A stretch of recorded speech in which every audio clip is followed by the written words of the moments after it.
साईं राम, कैसे हैं आप सब लोग?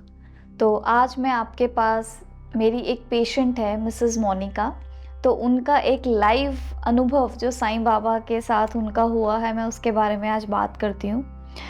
तो जैसे मैंने आपको बताया कि मैं एक फ़िज़ियोथेरेपिस्ट हूँ बाय प्रोफ़ेशन, तो वो एक बारी मेरे पास आई थी अपने नेक का ट्रीटमेंट करने के लिए। तो उन्होंने मेरे को देख लिया था कि मैं जैसे साईं बाबा का सिमरन लिख रही थी उस टाइम पे, तो उन्होंने मुझे पूछा कि आप साईं भगत हैं? तो मैंने कहा yes, I am a Sai devotee.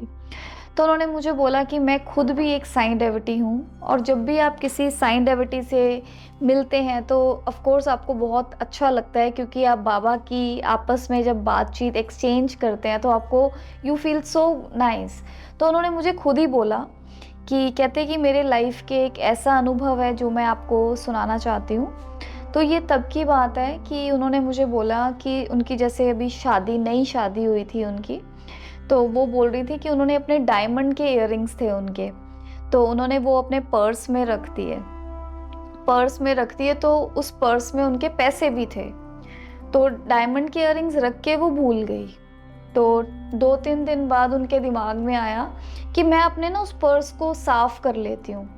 तो जैसे वो साफ़ कर रही होंगी तो उसमें कुछ कई बारी टैग्स वग़ैरह होते हैं, कुछ इस तरह के कार्ड्स होते हैं जो आपको नहीं अच्छे लगते। तो उन्होंने क्या किया, तो उन्होंने अपने बैग को जैसे वो साफ़ करके इस तरह से उल्टा करके साफ़ करते हैं ना, तो उन्होंने अपना वो साफ़ कर दिया बैग अच्छे से, और जो भी कूड़ा वग़ैरह था वो उन्होंने डस्टबिन में फेंक दिया।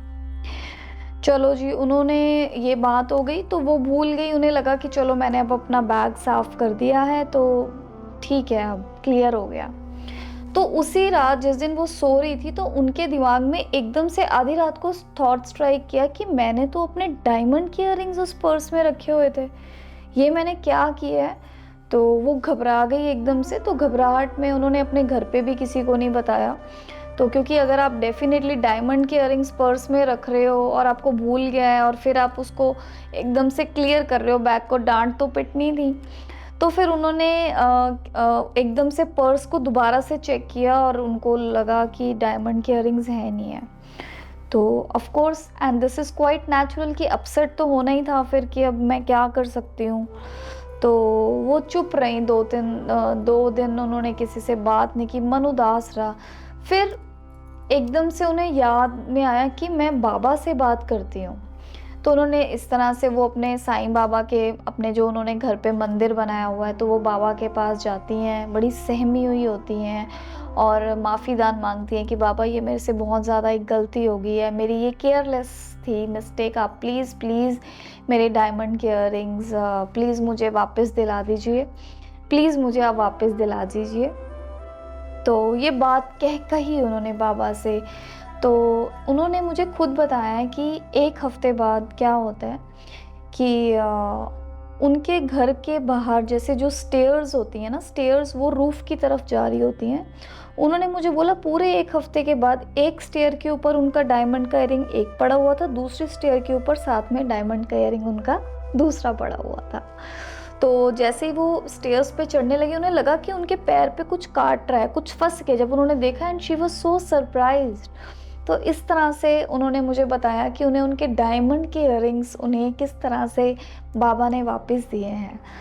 तो देखिए, जब ऐसे अनुभव होते हैं ना आपके, आप बड़े डरे हुए होते हो, बड़े सहमे हुए होते हो, जब ऐसे अनुभव आपकी लाइफ में होते हैं तो आप बाबा के कितने शुक्रगुज़ार हो जाते हो और आप बाबा के कितने क्लोज़ होते हो। और जब उनके इयररिंग्स उनको मिल गए, उसके बाद उन्होंने बाबा का शुक्राना किया। तो उसके बाद अपनी 2-3 दिन के बाद फिर उन्होंने अपने हस्बैंड को ये मैसेज कन्वे किया कि किस तरह से बाबा ने मेरी लाइफ में ये लीला की है। तो वो हमेशा बोलती हैं मुझे, कहते हैं जब भी मुझे कोई साईं डिवोटी दिखता है तो हमारी जब आपस में बातचीत होती है तो ये वो अनुभव है जो मैं सबको बताती हूँ कि किस तरह से बाबा पे मेरा जो विश्वास है वो और भी ज़्यादा अच्छा बन गया है। और जब भी वो ये एक्सपीरियंस मुझे बता रही थी तो उनके फेस पे एक स्माइल जो थी, एक बाबा के प्रति एक रिस्पेक्ट वो थी। तो फिर उसके बाद हमने उनको, जैसे मैंने आपको बताया है साईं बाबा का नाम सिमरन पुस्तिका, उसके बारे में मैंने उनसे बात की। फिर उन्हें हमें साईं बाबा श्रद्धा, सबूरी, फ्लड आशीर्वाद की मेडिटेशन के बारे में बताया। तो देखिए इस तरह से जब आप ये चीज़ें आगे आगे शेयर करते हैं तो आपका भी एक फ्लो बाबा के साथ और भी बढ़ जाता है।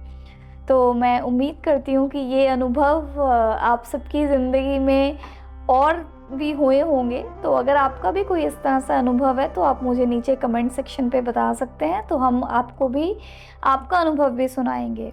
तो इससे क्या है, बाबा के प्रति और भी श्रद्धा सबूरी बढ़ जाती है और हम अपने साईं बाबा के हमेशा ही क्लोज रह जाते हैं। Thank you so much. Sai Ram.